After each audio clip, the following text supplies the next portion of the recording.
The honourable member for Regina Lewvan. Thank you, Madam Speaker. 1 month ago, I asked whether the Liberal government would make some of the Public Transit Infrastructure Fund available to restore needed bus service between Saskatchewan communities. The context for this question is that 5 months ago, the provincial Sask Party government eliminated the Saskatchewan Transportation Company in hopes that private enterprise would fill the void. But there is still no bus service even between Saskatchewan's largest cities, Regina and Saskatoon. This lack of bus service has caused many problems. My original question highlighted the difficulty seniors are having getting to medical appointments.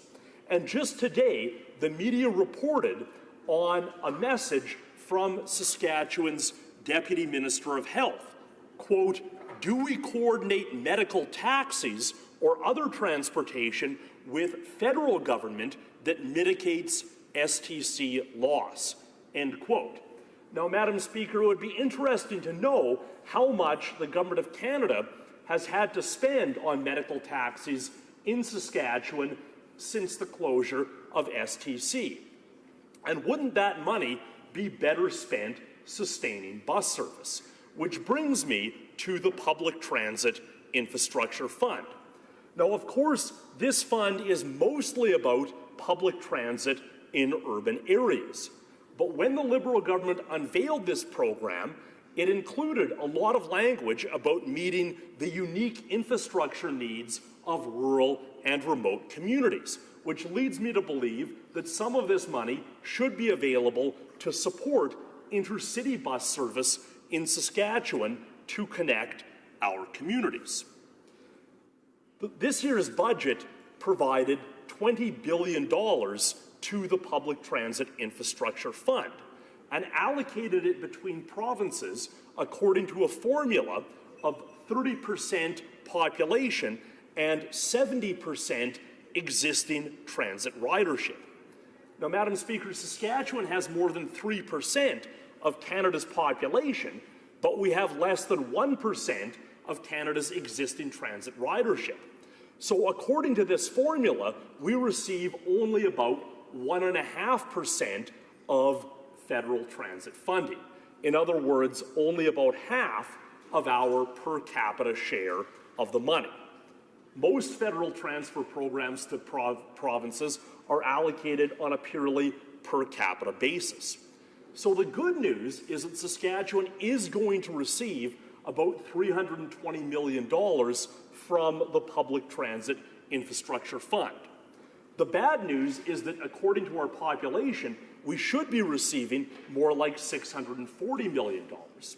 But at the end of the day, Madam Speaker, both of those numbers vastly exceed the $85 million that the Sask Party says it will save by getting rid of the Saskatchewan Transportation Company.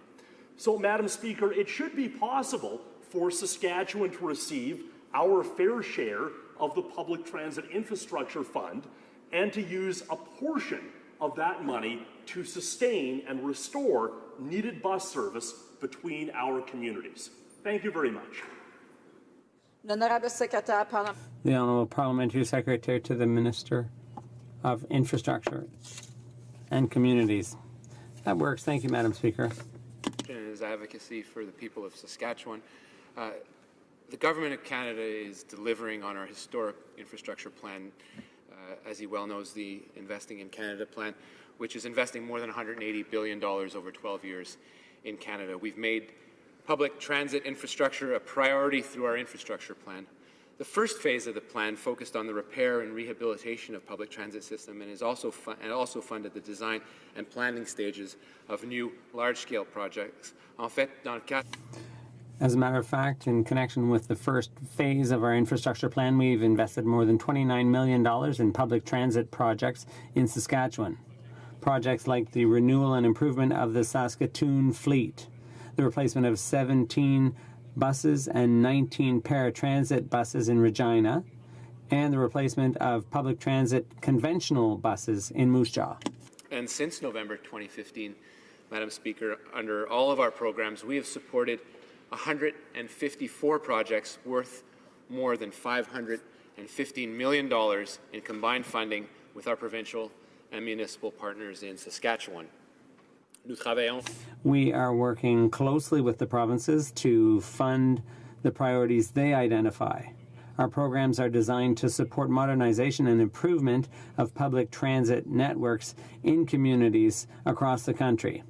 The programs are not designed to support the operation of public transit networks or provincial transit networks operated by the private sector or provincial organizations. It is in fact the responsibility of the provinces to decide how to provide intermunicipal bus services in their jurisdictions. In the case of the Saskatchewan Transportation Company, the service was provincially run, and the decision to terminate was made by the province, as the member well knows. We're working closely with the province of Saskatchewan to finalize new partnership agreements for the next stage of our long-term plan, which will commit just over $307 million in capital investments for Saskatchewan's transit system and, more importantly, the population of Saskatchewan. These agreements will clearly outline how we will support the province's priorities through our new funds, the transformative infrastructure projects that will improve mobility, increase economic opportunity, and help reduce greenhouse gas emissions. De plus, In addition, the provinces will also be able to apply to the Canada Infrastructure Bank to finance their public transit projects. The bank will focus on projects with high income generation potential that are in the public interest. That's a new innovation that the Government of Canada has come up with to create more infrastructure in Canadian communities. We are looking forward to working in partnership with the Government of Saskatchewan and supporting their infrastructure priorities. Thank you, Madam Speaker. Member for Regina, Lewvan. Thank you, Madam Speaker. When I asked my question about federal funding for bus service a month ago, the Parliamentary Secretary responded by speaking in very general terms about federal infrastructure funding in Saskatchewan. Now, given a month to further study the issue, I'm somewhat disappointed that I'm getting the same level of response this evening. What I'd like to get a clear answer on is if the Government of Saskatchewan were to request funding from the Public Transit Infrastructure Fund to provide bus service between communities, is that something that the Government of Canada would provide? I certainly take the point that it was the provincial government that decided to get rid of STC, and it's the provincial government that would have to define its priorities. But if the province were to request money for the purpose of intercity transport, would the Government of Canada provide it? Thank you. The Honourable Parliamentary Secretary to the Minister of Infrastructure and Communities. Again, I appreciate the advocacy of the honourable member. It sounds like his advocacy will be well placed in the Saskatchewan Legislative Assembly. I suffice it to reiterate that under Phase 1 of the Investing in Canada plan, the Government of Canada committed $29 million of public transit infrastructure fund to fund public transit in Saskatchewan. The program is designed to fund upgrades and improvements to transit systems in communities across the country, including Saskatchewan. However, it's not intended to fund a transit systems operation, nor is it designed to support province-wide transit systems operated by the private sector or provincial agencies. Thanks to the Public Transit Infrastructure Fund, cities like Moose Jaw and Saskatoon have now been able to renew their transit fleets and modernize their existing systems. This is something we should all be immensely proud of. The Government of Canada has and will continue to work closely with Saskatchewan to support similar eligible public transit infrastructure projects that is identified as its community's priorities. Thank you, Madam Speaker.